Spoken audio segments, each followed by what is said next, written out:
Hey everyone, Elizabeth here. The Last Laugh delivers stories that leave you speechless. If you're here for it, hit subscribe and let's go. I found the safe open on a Wednesday morning. Not just open, emptied. The door hung at an angle, the lock mechanism clearly forced. Inside, where I'd kept $47,000 in cash, there was nothing but the velvet lining and a few scattered papers. For years of saving. Every bonus, every extra project, every dollar I'd set aside for my graduate program at Stanford. Gone. I stood there in my bedroom, staring at the empty safe, and felt that familiar numbness settle over me. The same numbness I felt at 12 when my sister Madison got the bigger bedroom because she needs space for her pageant dresses. The same numbness at 16 when my parents missed my academic awards ceremony because Madison had a modeling callback. The same numbness at 23 when they asked me to postpone my wedding so it wouldn't overshadow Madison's engagement party. I was 30 years old, and I was still surprised they could surprise me. My phone buzzed. A text from Madison, brunch tomorrow? My treat, face blowing a kiss, her treat. Using my money. I texted back, sure. Sounds great. The restaurant she chose was expensive. The kind of place where the menu doesn't list prices and the portions are 3 artfully arranged bites. Madison was already there when I arrived, wearing a dress I didn't recognize and carrying a Hermes bag I definitely recognized, because it cost $12,000 and she'd been talking about it for months. Emma. She air-kissed both my cheeks. You look tired. Are you sleeping okay? Long week, I said, sitting down. Work stuff. Still doing that accounting thing? She wrinkled her nose. God, I could never. Numbers all day? I'd die of boredom. I wasn't an accountant. I was a financial analyst for a venture capital firm, but Madison had decided years ago that I did accounting and nothing I said would change her mind. The bag is beautiful, I said, gesturing to the Hermes. Her face lit up. Right? I finally got it. I've been on the wait list for 8 months. Can you believe they made me wait? But it's perfect.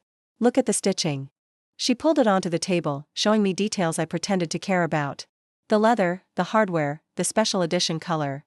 She talked about it the way some people talked about their children. Must have been expensive, I said carefully. Oh, completely insane, she laughed. But you know what? I deserve it. After the year I've had? The breakup with Tyler, the stress at work, which I quit, by the way. I just needed to treat myself. You quit your job? That boutique was so beneath me anyway. The owner was a total bitch, and the pay was insulting. I'm taking some time to figure out what I really want to do. Maybe start an influencer career. I have almost 8,000 Instagram followers now. Our mother had 47,000 in her safe last week, I thought. Now she has a bag.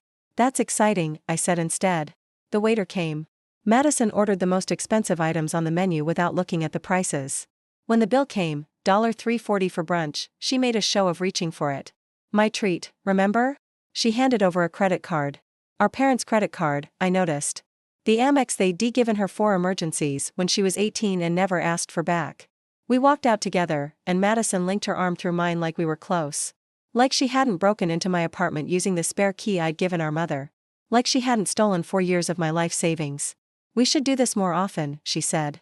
I feel like we never see each other anymore. Definitely, I said, smiling. She hugged me goodbye, and I watched her walk to her car, a BMW our parents had bought her, carrying her $12,000 bag. I got in my Honda Civic and drove home in silence. The next week, Madison posted 17 Instagram stories about her amazing shopping spree. Designer shoes. Expensive dinners. My mother called on Friday. Have you seen Madison's Instagram? She looks so happy. I'm so glad she's finally taking care of herself after that awful breakup. She seems great, I said. You know, Emma, you should invest more in yourself too. When's the last time you bought something nice? You're always so focused on saving money. Life is short. I was saving for graduate school, I didn't say. I was saving for the education that would let me stop being the accountant at family dinners. I'll think about it, I said. And about Thanksgiving, Mom continued. Madison's bringing someone new. A doctor she met at a charity event. Can you believe it? A doctor. We're so proud. Anyway, she asked if you could bring the appetizers this year. Nothing too complicated, you know how you are with cooking. Sure, I said. Appetizers. Oh, and Emma? Could you pick up the wine? Madison's been under so much stress. We don't want to burden her with errands. I picked up the wine. 12 bottles, $470 total. I also made 3 different appetizers from scratch and brought fresh flowers for the table. When I arrived at my parents' house on Thanksgiving, Madison was already there, holding court in the living room. She wore a different designer dress, different designer shoes, and was showing off a new watch to our Aunt Carol. Emma. Mom took the wine and flowers without comment. Put these in the kitchen. The kitchen's a mess, Madison's doctor friend is coming at 3, and we want everything perfect. I spent 40 minutes arranging appetizers while listening to Madison laugh in the other room. Her new boyfriend, Derek, the cardiologist, arrived right on time. Tall, handsome, successful. Our father shook his hand like he was welcoming royalty. Nobody asked Derek about his job. They asked Madison how she'd met him, how she'd landed him, how lucky she was. When we finally sat down to eat, I was placed at the far end of the table. Madison and Derek had the center seats, flanked by our parents. Aunt Carol asked Madison about her influencer career. Uncle James asked Derek about his practice. Nobody asked me anything until my cousin Claire said, "Emma, Mom said you're going back to school?" Thinking about it, I said. Maybe next year. That accounting degree wasn't enough? Madison laughed. God, Emma, how many degrees do you need? Just accept that you're not an academic and move on. The table laughed.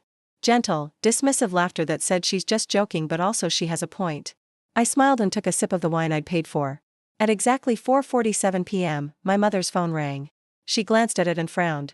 It's Robert Hutchinson. Why would our lawyer be calling on Thanksgiving? Answer it, Dad said. Might be important. Mom stepped into the hallway. We could hear her voice. Hello? Yes, this is Catherine. What? No, I don't. Why would? She came back into the dining room, her face pale, holding the phone out. He wants to talk to Emma. Everyone turned to look at me. I took the phone calmly. Hello, Robert. Emma, his voice was professionally concerned. I apologize for calling on a holiday, but we have a situation. The trust distribution is scheduled for Monday, and I haven't received your authorization. The annual $180,000 distribution? To your parents and Madison? Without your signature, I can't process it. The room had gone completely silent. Everyone was staring at me. I know, I said calmly. I'm not authorizing it this year, see. Robert paused. Should I put this on hold indefinitely, or? Indefinitely, I said. I'll let you know if that changes. Understood. I'll note the account accordingly. Happy Thanksgiving, Emma. I hung up and handed the phone back to my mother. Her hand was shaking. What was that about? Dad's voice was carefully controlled. What distribution? I took a sip of wine, set down my glass, and looked at each of them. My parents. Madison. Aunt Carol. Uncle James. Derek the cardiologist watching with confused interest. Grandma Ruth's trust, I said simply. The one she set up before she died. Mom's trust goes to all of us, my mother said quickly. She left it to the family. She left it to me, I corrected gently. With the stipulation that I distribute funds to family members at my discretion. You've been getting $180,000 annually for the past 8 years. I've been approving it every November. The color drained from Madison's face. That's not possible, Dad said. Your grandmother would never, we're her children. Madison's her granddaughter. Grandma Ruth died when I was 22, I said. Right after I graduated from Boston College with highest honors. She told me I was the only one in the family who understood the value of money. She left me control of her trust, $2.3 million, with complete discretion over distributions. You're lying, Madison whispered. I pulled out my phone, opened my email, and found the document I'd saved years ago. I slid it across the table to my father. Trust Agreement. Page 4, Section 2.3. I'm the sole trustee and beneficiary with distribution authority. Dad's hands trembled as he read it. Mom looked over his shoulder, her face going from pale to gray. The $180,000 you've been receiving every year. I continued. That was me approving the distribution. The money that's been paying your mortgage, Madison's car, your country club membership, Madison's credit cards, that's all been trust money. That I controlled. Why didn't you tell us? Mom's voice cracked. Grandma Ruth asked me not to. She said if you knew I controlled the money, you'd treat me differently. She wanted to see if you'd value me for who I was, not what I could give you. Madison stood up so fast her chair fell backward. This is insane. You've been controlling our money for 8 years and never said anything. I've been giving you money for 8 years, I corrected. Money I didn't have to give you. Money Grandma Ruth left to me. But family shares. Madison's voice rose to a shrill pitch. You can't just cut us off. Actually, I can. The trust gives me complete authority. Robert verifies my instructions once a year and processes the distributions. Or doesn't process them, in this case. Why? Dad's voice was quiet. Dangerous. Why would you do this to your family? I reached into my purse and pulled out my phone. I opened my banking app and showed them the transaction history. On September 6th, someone withdrew $47,000 in cash from my apartment safe. That same week, Madison posted Instagram photos of a $12,000 Hermes bag, $3,400 in designer shoes, a $4,000 weekend villa rental, and various other purchases totaling approximately $47,000. The room went absolutely silent. Madison's face had gone white. "I don't know what you're talking about." "You broke into my apartment," I said calmly. "You used the spare key I'd given Mom for emergencies. You forced open my safe and stole 4 years of grad school savings. I have security camera footage of you entering my apartment on September 6th at 2:17 p.m., staying for 43 minutes, and leaving with a large bag." "That's not, I was just," Madison couldn't finish the sentence. Mom grabbed Madison's arm. "Madison? Tell me you didn't. She has so much money." Madison exploded. "Look at her. She lives in that nice apartment, she has all these savings accounts, she's planning on Stanford. She doesn't need that money. I was going through a breakup. I needed to feel good about myself." "So you stole from me," I said flatly. "It's not stealing if you're family," Madison shot back. "Family shares. That's what you've been saying, right Dad? Family helps family?" Dad looked like he'd aged 10 years in 10 minutes. Derek cleared his throat. "I think I should probably go." "No." Madison grabbed his arm. "Derek, don't. This is just a misunderstanding. Emma's being dramatic. She does this, makes everything about her. Tell him, Mom." But Mom wasn't looking at Derek. She was staring at me with something like horror. "Emma, honey, if you'd just told us about the money, would it have mattered?" I asked. "Would you have treated me differently? Listened when I talked? Valued my achievements? Or would you just have expected more from me?" Aunt Carol spoke up nervously. "Maybe we should all calm down and discuss this after the holiday. The trust pays for your anniversary trips." I didn't yell. I didn't raise my voice. But the words cut through the room like glass. "The money you think Dad's business provides? His business has been barely breaking even for 6 years. The trust has been covering your mortgage, your cars, your country club, Madison's lifestyle, everything." "That's not true," Dad said, but his voice had no conviction. "Call Robert Hutchinson," I said. "Ask him to go through the distribution history." Madison's breathing had become rapid and shallow. "You're not really going to cut us off. You're just trying to scare me about the money. I'll pay you back." "With what?" I asked. "You're unemployed. You have no savings. The credit cards you're using are our parents' credit cards, which are paid from the trust distribution." Which just stopped. "Emma, please." Mom's voice broke. "We can fix this. Madison will apologize. She'll get a job. She'll pay you back in installments." "She stole $47,000 from me and spent it in 2 weeks," I said. "She posted about it on Instagram. She bragged about treating herself. When I had brunch with her, she sat across from me wearing a bag bought with my money and said I should invest in myself more." Madison's legs gave out. She sat down hard on her chair, her face in her hands. "You're really going to destroy this family over money?" Uncle James said. "Emma, your grandmother would be ashamed." "My grandmother," I said slowly, "left me that money specifically because she knew what would happen if she left it to anyone else. She watched Mom and Dad raise Madison as the golden child. She watched them dismiss my achievements and celebrate Madison's mediocrity. She told me, right before she died, give them enough rope to hang themselves, then see if they learn." "That's a lie," Dad said. "My mother would never say that." "Your mother told me I was the only one with a spine in this family," I continued. "She said Madison was being ruined by constant praise for doing nothing. She said you and Mom were so busy worrying about Madison's feelings that you'd forgotten I had any." Mom started crying. Real tears, not the performance tears I'd seen at Madison's breakup. "What do you want?" Dad's voice was flat. "An apology? Madison says sorry, and the money comes back?" "I want you to understand," I said, "that I am not your backup plan. I'm not your safety net. I'm not the family ATM. For 8 years, I've been giving you $180,000 annually while you treated me like I was lucky to be invited to family events. While Madison stole from me. While you called my career, accounting, and my achievements nice, but compared to Madison's Instagram followers. We never," Mom started. "You seated me at the end of the table today," I interrupted. Madison and Derek got the center. When Claire asked about my grad school plans, Madison mocked me, and you all laughed. "The wine I'm drinking? I bought it. 12 bottles, $470. The appetizers? I made them from scratch. The flowers? I brought them. What did Madison contribute?" Madison looked up, mascara running down her face. "I brought Derek. The absurdity of it should have been funny.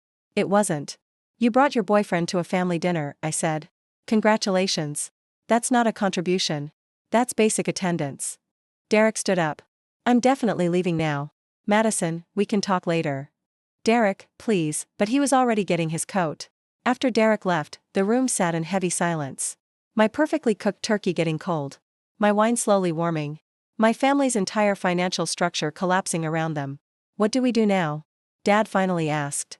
I don't know, I said honestly. I've been supporting you for 8 years while you treated me like I was the lucky one to be part of this family. I saved for 4 years for grad school, and Madison stole it. She didn't ask. Didn't apologize. Just took it and bought bags. I'll sell the bag, Madison whispered. And the shoes. And everything. I'll pay you back. You spent $47,000 in 2 weeks, I said, then what is the point?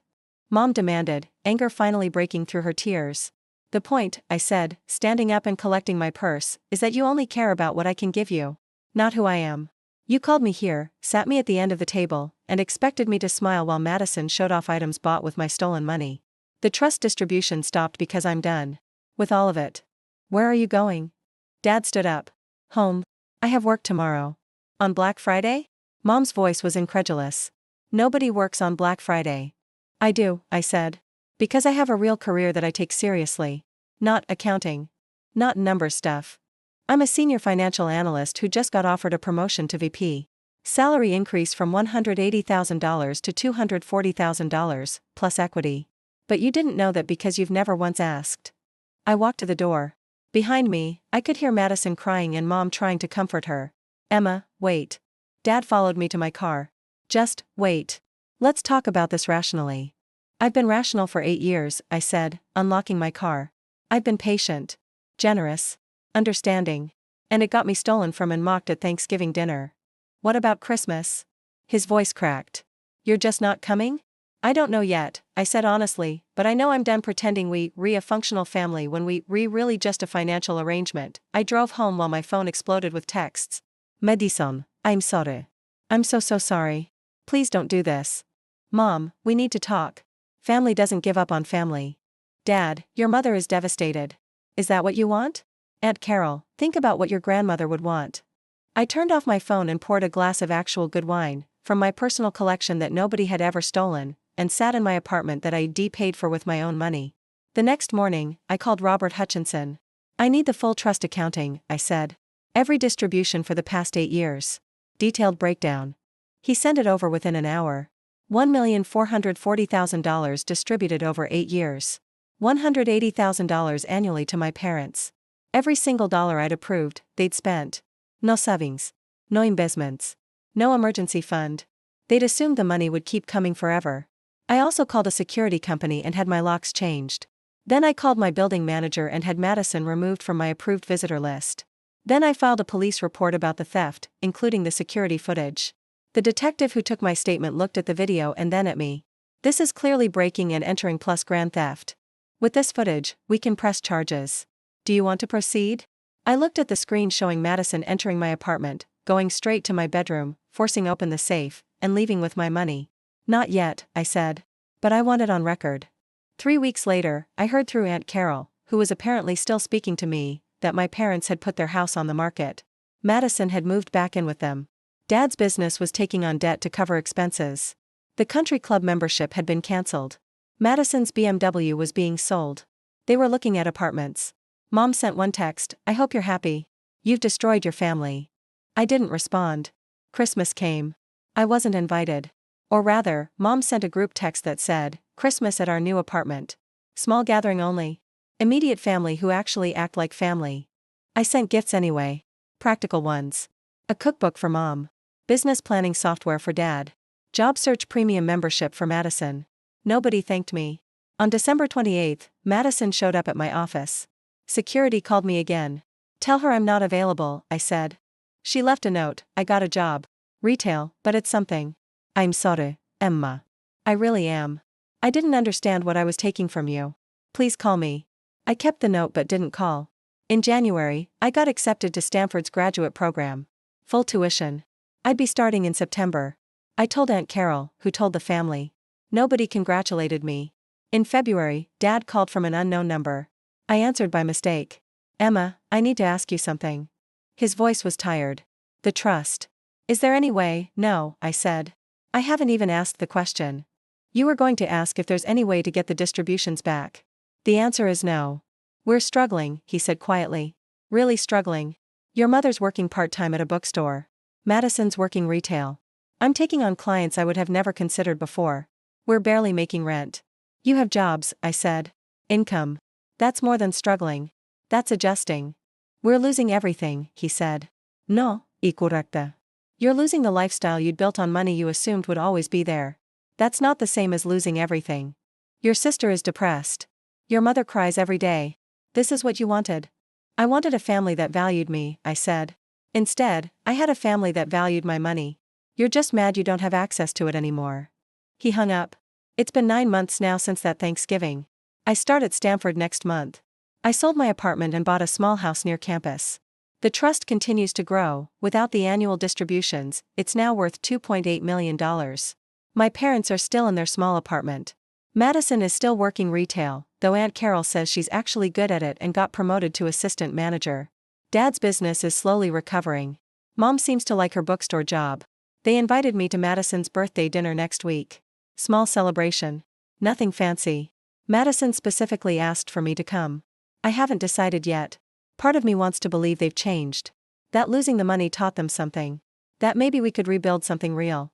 But another part of me remembers sitting at the end of that Thanksgiving table, watching them celebrate Madison while I served appetizers I'd made and wine I'd bought. Remembers the empty safe. Remembers Madison wearing my future on her shoulder and calling it self-care. Grandma Ruth told me once, give them enough rope to hang themselves, then see if they learn. They hung themselves. Whether they learned? That's the question. Maybe I'll go to the dinner. Maybe I won't. But either way, I'm not signing that distribution authorization again. Some lessons need to stick. Have you ever discovered your family valued what you could give them more than who you were? How did you handle it? Share your story below.